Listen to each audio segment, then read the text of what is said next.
I don't think you get it. You tell me why. Improving, sir. And improving how? You're smoking last night. You will never do it. I would never do it again. Like it's either going to end up in prison or in a casket. This is so hard. I told him I was only messing up at work because of this. Don't shake your head because you have no idea. You think you know too much. But I'm going to show you about what you do know. You have nobody to blame for this but you. About situations where someone causes serious harm to someone else's person, and trying to downplay the severity of their actions can be really frustrating to hear.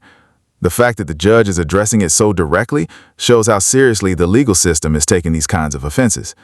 It's a powerful reminder that age and prior history don't always lessen the consequences of violent acts.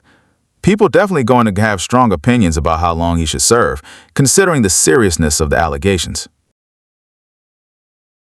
At all, right? In fact, I'm just going to guess. I don't know your mom, but I'm just going to guess she's probably told you not to do it. Mm-hmm. Yeah. So you don't listen to her, and you're not listening to me or the court. You just want to play by your own rules, don't you? No, sir. No, I don't. Because otherwise you wouldn't have done it last night. And man, how old are you? 18 now. When was your birthday? December 21st, 2006. It's my birthday. So we turned 18 as I told the court, it was charged originally in a juvenile matter, and then it was dismissed and they recharged as adult.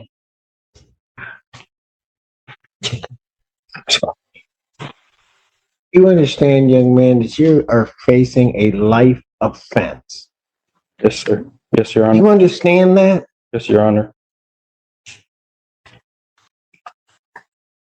And it's taken a lot for me to realize what position I am in, and I don't think you get it.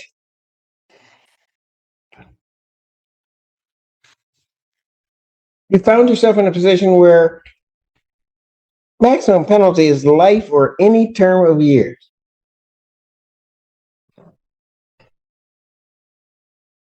Have you graduated high school? No, sir. No, you haven't even graduated high school and you're facing a life offense. And then somebody just gives you some simple rules to follow, some simple things not to do. And you can't do that. You can't follow your mother's rules. You can't follow the court's rules. You can't follow any rules. So you tell me why, if you're just going to throw away your life, why I shouldn't just lock you up right now? No. You tell me why. Improving, sir. And improving how? You're smoking last night. Tell me how that's an improvement. I do it. I'm gonna tell you why. I usually need to study or focus study, and it helps me focus while studying. I listen to music, and honestly, no harm for it. And you will never do it again. I would never do it again. I can do it whenever I'm not addicted to it or anything. I just like it because it helped me study. Great. I got good. My grades are improved now. Back since I've been out. I've been having. Did you tell your mother you needed something to help you study? I said I prefer. I actually. Did you tell your mother that? No.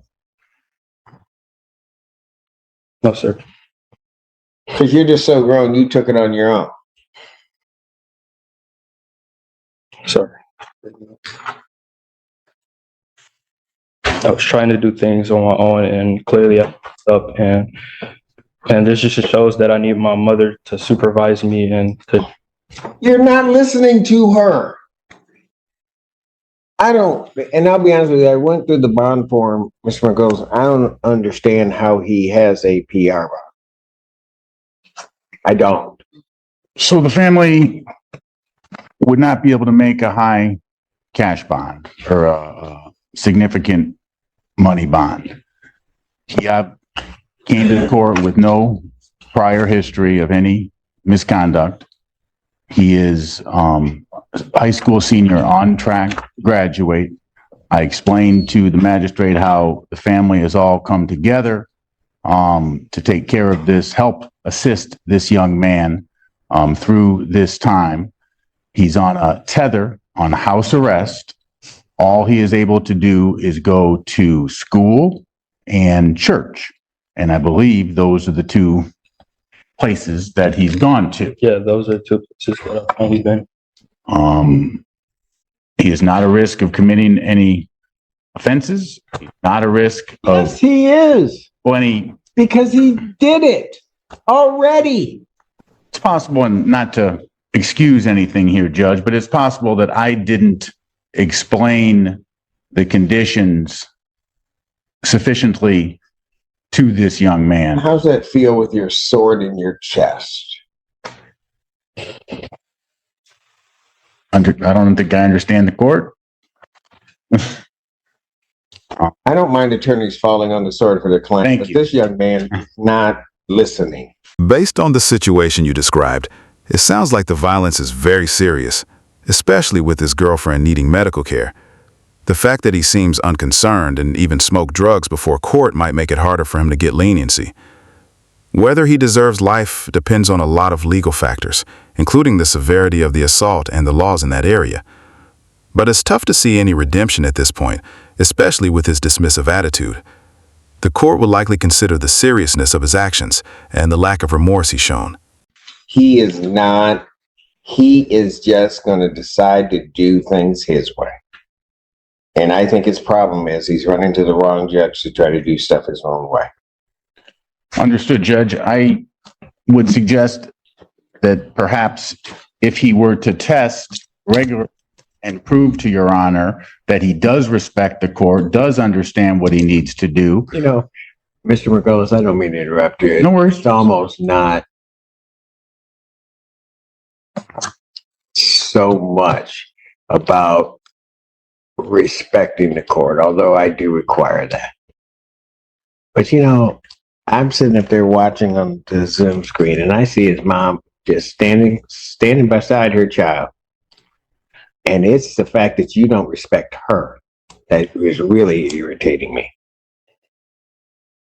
And because of that, you're not even doing the things to respect yourself. You're an 18-year-old kid up here facing life sentences for what? And again, I don't know your mom, but you got these charges come up, you got your mom scared to death. If Your Honor would like to speak with her, she'd be more than happy to talk to the court. Right?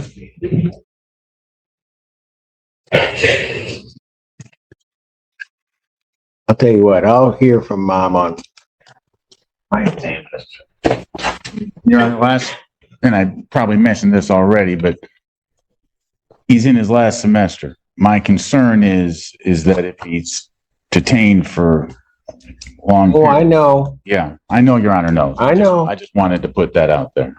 And You know what? If I don't care about his education, about his life, what if he doesn't care? Why should I? I think he does care. I think he's just made some mistakes. And He's not listening. He's never talked to you before. Oh, I can tell. Meaning he's listening to you, Judge.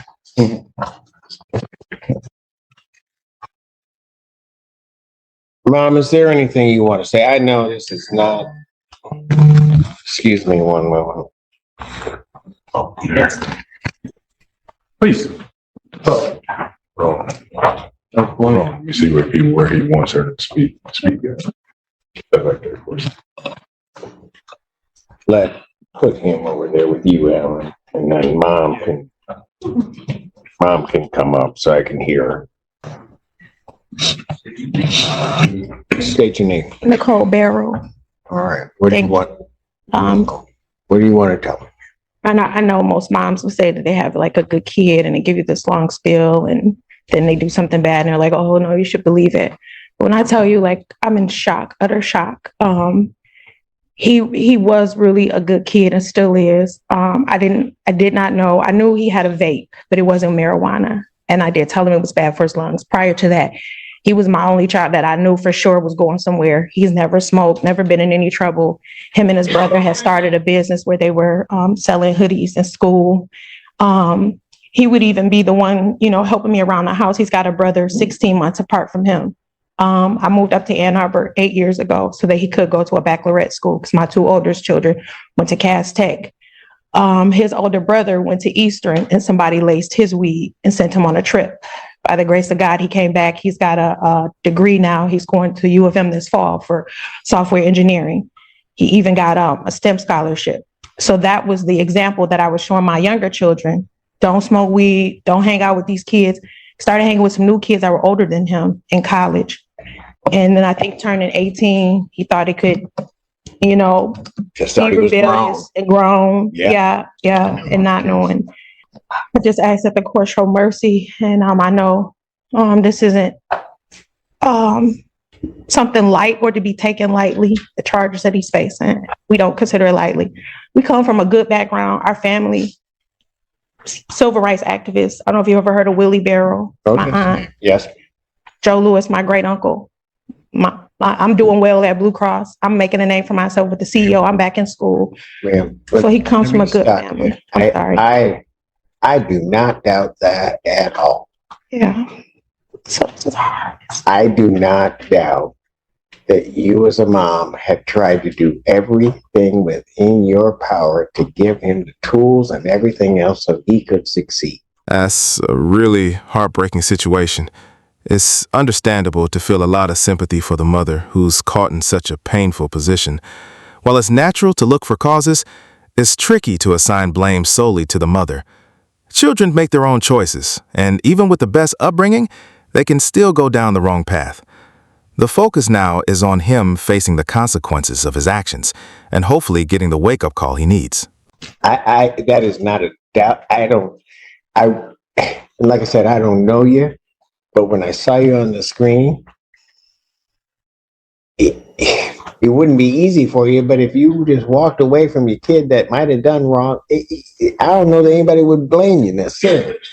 You didn't do that. You were standing cheek to cheek with him. Yeah. So understand any decision that I make, it's no reflection on you. Sure. I understand.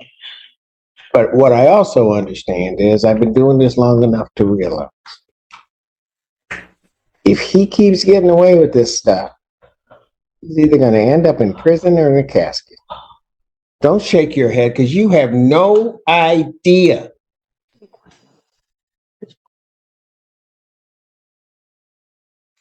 You think you know too much, but I'm going to show you about what you do know. Mom, is there anything else you want to tell me? He thought marijuana was legal and he could do that. And then they didn't tell us the probation. I know it's wrong, but they didn't give us restrictions or say anything to him. And I think he didn't know it because that's what he said coming in. If that, I know it's not helpful. I got you. I thank you His for bond allowing me. conditions are what his bond conditions are. I understand they may not have told him, but you told him. Yeah, I He did. knew. I did. And I just asked if you do makeup on, can you make it affordable for me? It's just me. And then I've been missing work already. I've missed almost a month. They're on me. I got to go meet with my HR on Monday about my job. This is so hard. And I told him I was only messing up at work because of this. I thought I could handle it. Okay. I'm sorry. No, I'm do so not sorry. apologize. I'm sorry. I'm so sorry. Stop.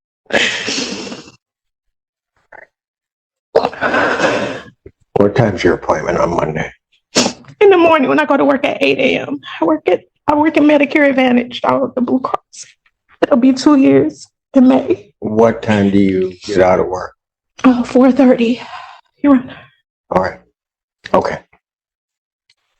Thank And you work, how far is it from your work to here? It takes me about 45 minutes. To get here? Yeah. All right. Okay. Thank you. Thank you.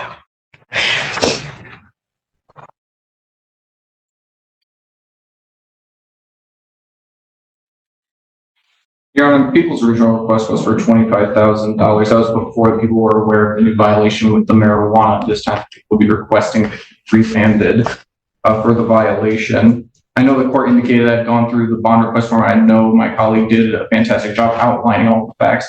I did just want to again emphasize the severe injuries and assault that occurred on one of the victims here with the broken nose, chipped tooth. She was bitten in her hand as she was trying to fight the defendant for control of the car keys. I think remand is appropriate at this time.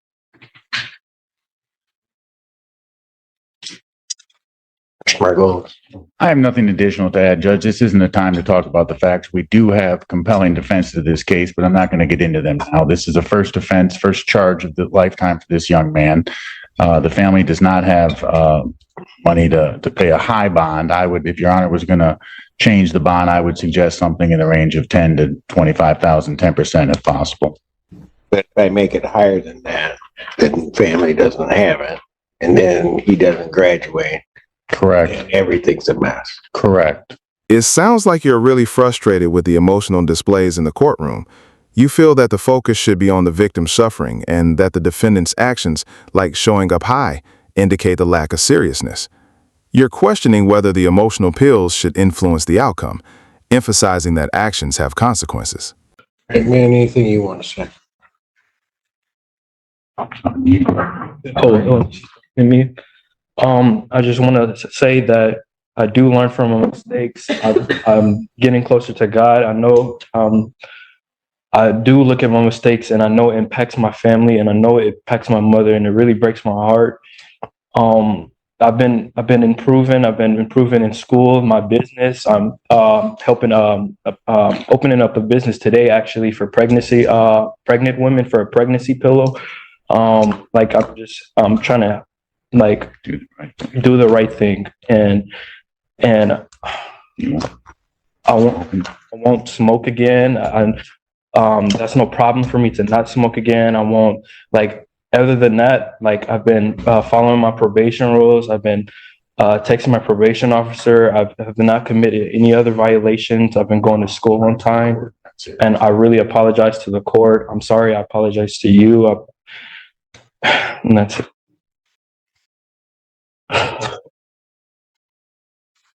There's something. So I'm sitting there listening to your mother, and then understand something. You will never, ever possess the right to break her heart. You just don't have that right.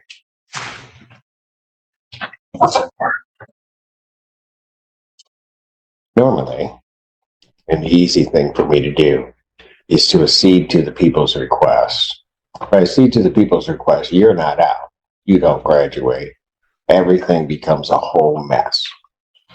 But it also seems that if I let you out, you can't seem to follow the rules or do anything. So what I'm going to do is I'm going to think about it. And I'm going to decide what I want to do. But you're not leaving here today, Mr. Allen. What I'm going to do is I'm going to revoke your bond. You sit there and you think about it. I'm going to set a bond hearing 4 o'clock on Monday, 4 p.m. I'm setting 4 p.m. so you can get into the building. Ma'am, you get to work. You get here. We'll be here. We'll wait for you. Okay? We'll finally have somebody that's waiting on you as opposed to you waiting on everybody else and everything falling through. But what you're going to do, young man, since you can't seem to understand what kind of life you're kind of headed to, you ever been in jail? Yeah. For how long? They put me in here for 4 days. On this case, Judge. Well, you're going to be back in.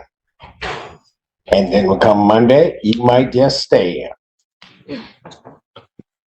You have nobody to blame for this but you. So at this time, defendant is remanded.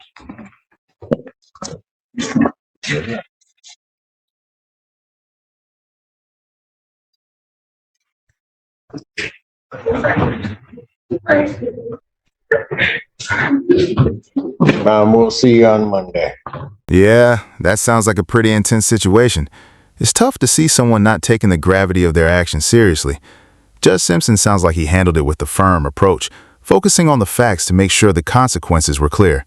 Sometimes a stern wake-up call is necessary to help people understand the seriousness of their actions. It's definitely a situation that makes you think about the impact on both the victim and the person responsible.